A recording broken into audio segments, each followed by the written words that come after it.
السلام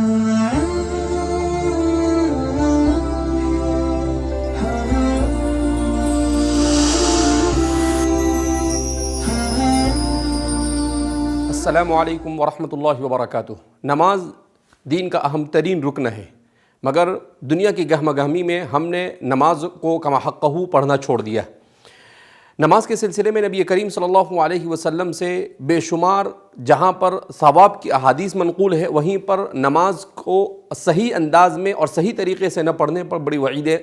نبی کریم صلی اللہ علیہ وسلم سے منقول ہے۔ سیدنا حضرت ابو ہریرہ رضی اللہ تعالیٰ عنہ فرماتے ہیں کہ بعض مرتبہ ایسا ہوتا ہے کہ آدمی 60 سال تک نماز پڑھتا ہے اور اس کی نماز قبول نہیں کی جاتی۔ سوال کیا گیا کیوں؟ تو آپ نے فرمایا کہ لا یتم رکوعہا ولا سجودہا، کہ وہ رکوع اور سجدہ مکمل طور پر نہیں کرتا، یعنی سنت طریقے پر وہ نماز ادا نہیں کرتا ہے۔ حضرت عمر رضی اللہ تعالیٰ عنہ فرماتے ہیں کہ بعض مرتبہ آدمی بچپن سے لے کر بوڑھا ہونے تک نماز پڑھتا رہتا ہے مگر اس کی ایک رکعت بھی قبول نہیں کی جاتی ہے۔ پوچھا گیا کیوں؟ کہا اس لیے کہ وہ رکوع اور سجدوں کو اور نماز کو صحیح انداز میں نہیں ادا کرتا ہے۔ بعض روایتوں میں نبی کریم صلی اللہ علیہ وسلم نے اس پر یہ وعید بیان فرمائی ہے کہ نماز کا نہ پڑھنا گویا کہ اپنے آپ کو اسلام سے نکال دینا ہے۔ من ترک الصلاۃ متعمدا فقد کفر، جس نے نماز کو جان بوجھ کے چھوڑ دیا وہ اسلام سے نکل گیا۔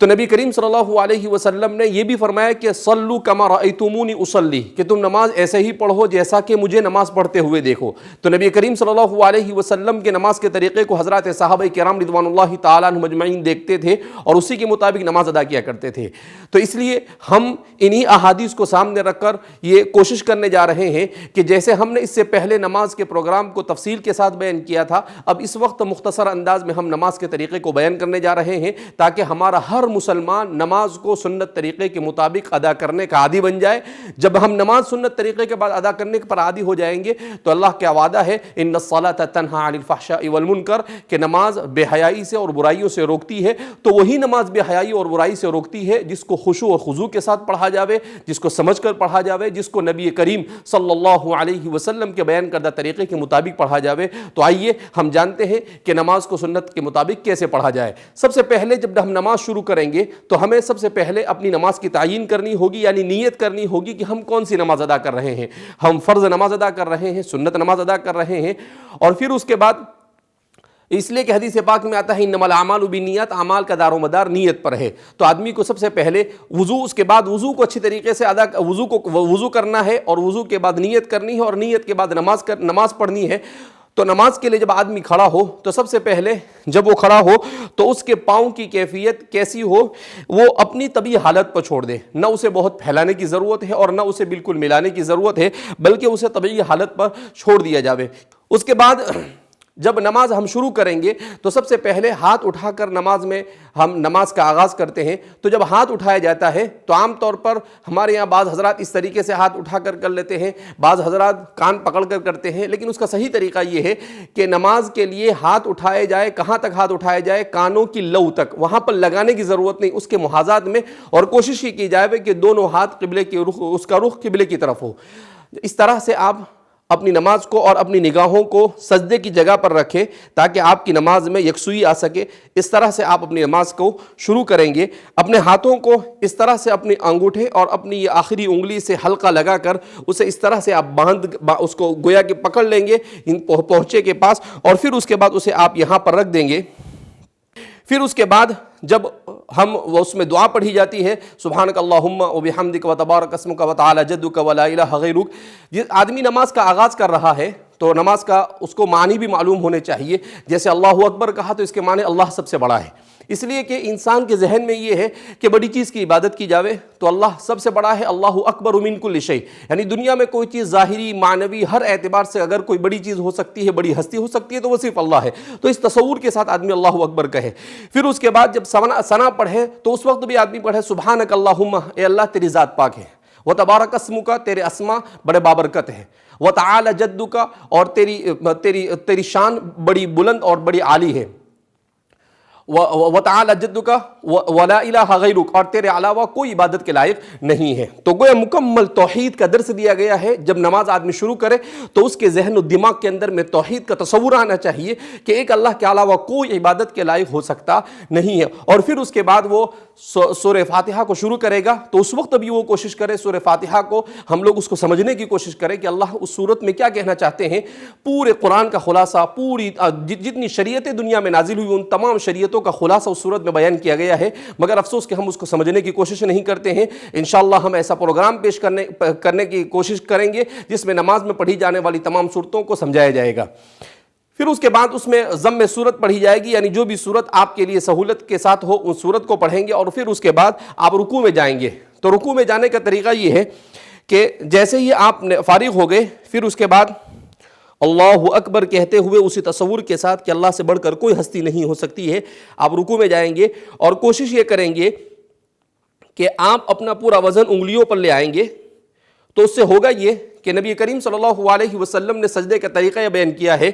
کہ آدمی کی پشت اور آدمی کا پیچھے کا حصہ اور آدمی کا سر یہ بالکل ایک لائن میں ہونا چاہیے۔ سمیع اللہ لمن حمیدہ کہہ کر آپ کھڑے ہوں گے اور آپ کی نگاہ سجدے کی جگہ پر ہوگی۔ سمیع اللہ لمن حمیدہ، اس کا معنی کیا ہوتا ہے؟ سمع سن لیا، لمن حمیدہ اس نے جس کے لیے حمد کی گئی، یعنی ہم نے اللہ کی تعریف کی اور اللہ نے ہماری تعریف کو سن لیا۔ تو اس معنی کے استحضار کے ساتھ جب ہم نماز پڑھیں گے تو ہماری نماز میں جان پیدا ہوگی اور یہی نماز ہمیں بے حیائیوں اور برائیوں سے روکنے کا سبب بنے گی۔ پھر اس کے بعد ہم اللہ اکبر اسی اللہ کی ہستی کے عظیم ہستی کے تصور کے ساتھ اللہ اکبر کہتے ہوئے ہم سجدے میں جائیں گے، جو نماز کا اہم ترین رکن ہے۔ سجدے کا طریقہ یہ ہے کہ سجدے میں سب سے پہلے تو یہ کہ کھڑے ہونے کے بعد آپ سجدے میں کیسے جائیں۔ عام طور پر بڑی غلطیاں ہوتی ہے اس میں، بعض حضرات اس طریقے سے پہلے اپنے ہاتھ ڈال لیتے ہیں، بعض حضرات ایسے بیٹھ جاتے ہیں اور پھر اس کے بعد سجدہ کرتے ہیں۔ تو اس کا صحیح طریقہ یہ ہے کہ آپ جیسے کھڑے ہیں ایسے سیدھے ہی آپ نیچے آئیں گے، اور نیچے آنے کے بغیر کسی سٹاپ کے اور بغیر کسی رکے ہوئے آپ سجدے کے اندر میں چلے جائیں گے۔ اور جب سجدے میں جائیں گے جیسا کہ ہم آپ کو کر بتاتے ہیں،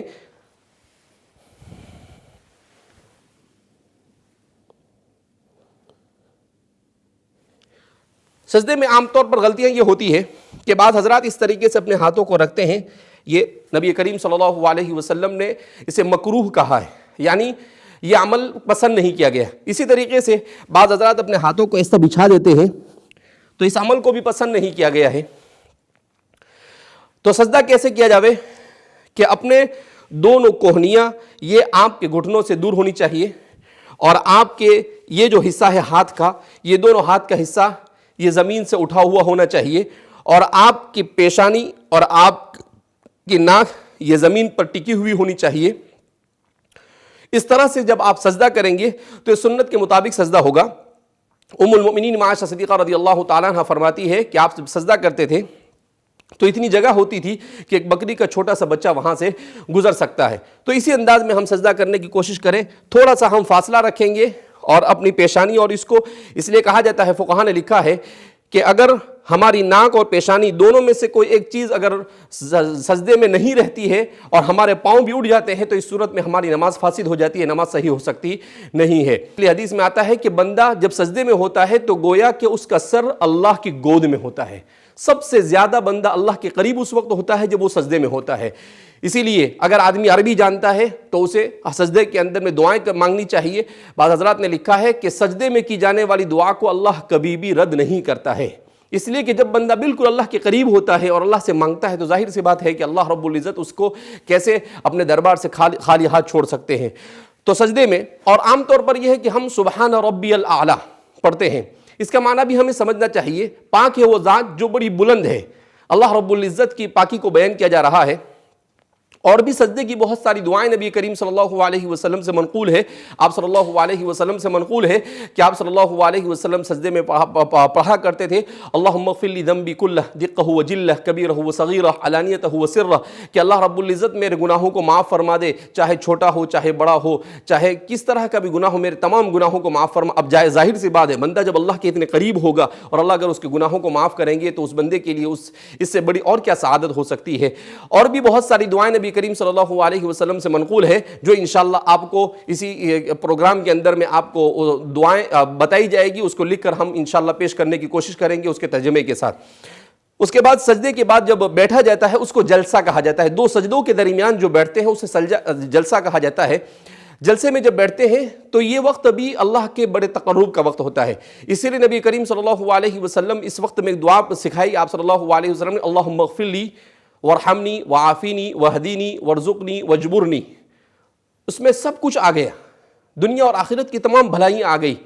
تو ہمیں اس دعا کا بھی اہتمام کرنے کی کوشش کرنی چاہیے، اس لیے کہ جب بندہ دو سجدوں کے درمیان ہوتا ہے تو اللہ رب العزت اس کو اس وقت بندے کی طرف بہت زیادہ متوجہ ہوتا ہے، اور اللہ رب العزت اس کی ہر دعا کو قبول کرتے ہیں۔ لہذا اس بنا پر اس دعا کو بھی ہمیں سیکھنے کی کوشش کرنی چاہیے۔ اس کے بعد جب سجدے سے کھڑے ہو تو سجدے سے کھڑے ہونے میں بھی ہم بڑی کوتاہیاں کرتے ہیں، ضرورت اس بات کی ہے کہ سجدے سے کھڑے ہونے کے طریقے کو معلوم کر لیں۔ اس طرح سے سجدے سے کھڑے ہو،